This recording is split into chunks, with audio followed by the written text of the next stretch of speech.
हमारी हिंदू जो समाज है, हमारा सनातन धर्म जो है, वो हमें क्या सिखाता है? पीपल की पूजा करो, वट वृक्ष की पूजा करो, तुलसी की पूजा करो, आंवले की पूजा करो। क्यों? क्योंकि ये प्रकृति है, क्योंकि ऑक्सीजन सबसे ज्यादा तुलसी, आंवला और पीपल और वट में ही होता है, वट वृक्ष में, जैसे बरगद भी कहते हैं। मतलब आज साइंस ने जो जाना, हमारे ऋषि मुनियों ने पहले ही जान लिया। और हम किसकी पूजा करते हैं? वनस्पतियों की। हमारे यहाँ यज्ञ होता है, यज्ञ में नवग्रह की लकड़ी होती है, 9 प्रकार की लकड़ियां होती हैं। उन वनस्पतियों की पूजा, हम देखिए कितने साइंटिफिक रहे हैं।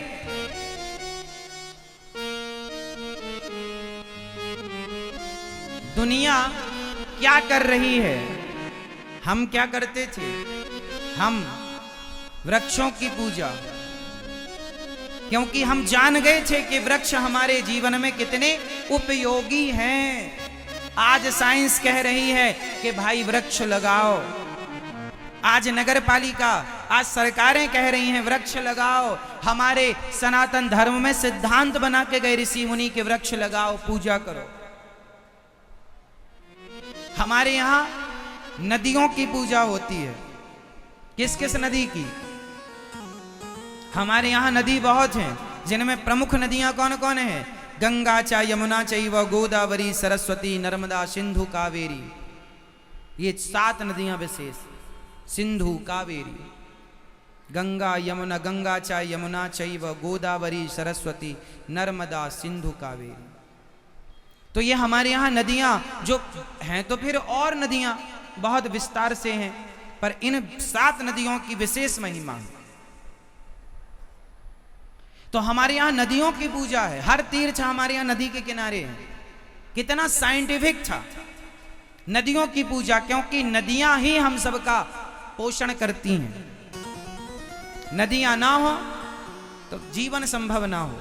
हम लोग नदियों की पूजा, हम लोग समुद्र की पूजा करते हैं। विदेशी लोग समुद्र में कपड़े उतार कर नहाते हैं, और भारत के लोग गंगा सागर जा करके और समुद्र को प्रणाम करके सूर्य भगवान को जल चढ़ाते हैं। हमारी मानसिकता क्या है? हम सबको देवतुल्य मानकर सबका सम्मान करते हैं, आदर करते हैं।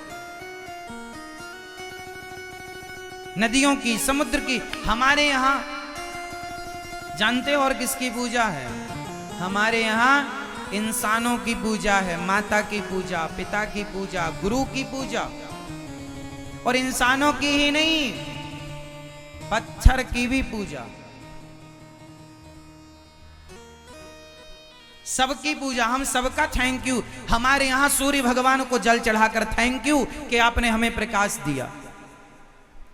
चांद को हमने जल चढ़ा, चांद को हमने नमस्कार किया, चांद को प्रणाम किया, क्योंकि चांद ही रात्रि को सारी वनस्पतियों में अमृत, जो वनस्पतियों में जो भी औषधि ताकत होती है, वो औषधीय गुण चांद से प्राप्त होते हैं। आपको पता है?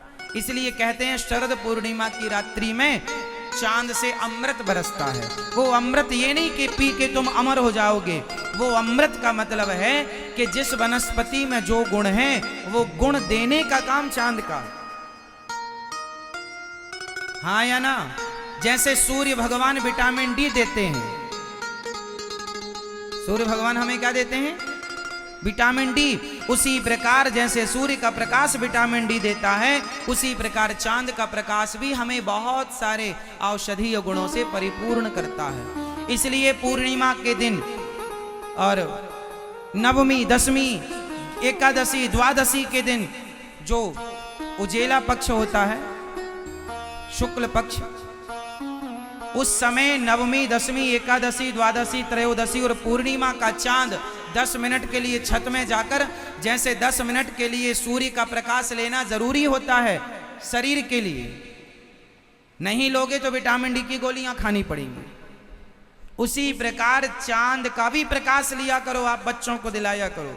10 मिनट 20 मिनट थोड़ा खुले आकाश में थोड़ा रहा करो, थोड़ा चांद को निहारा करो। उसका पूरा प्रकाश फेस पर, बॉडी पर पड़ना चाहिए, पॉजिटिव होता है।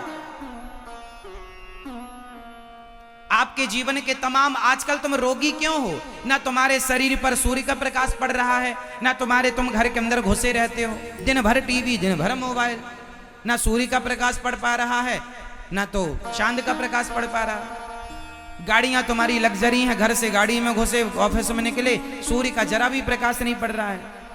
हड्डियां कमजोर हो रही हैं विटामिन डी के कारण, डी की कमी के कारण।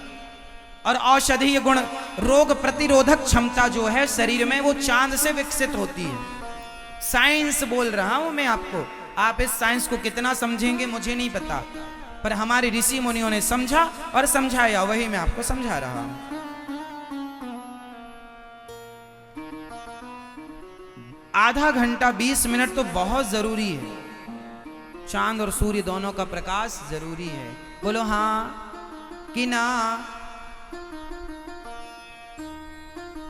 सब में ईश्वर का दर्शन कीजिए।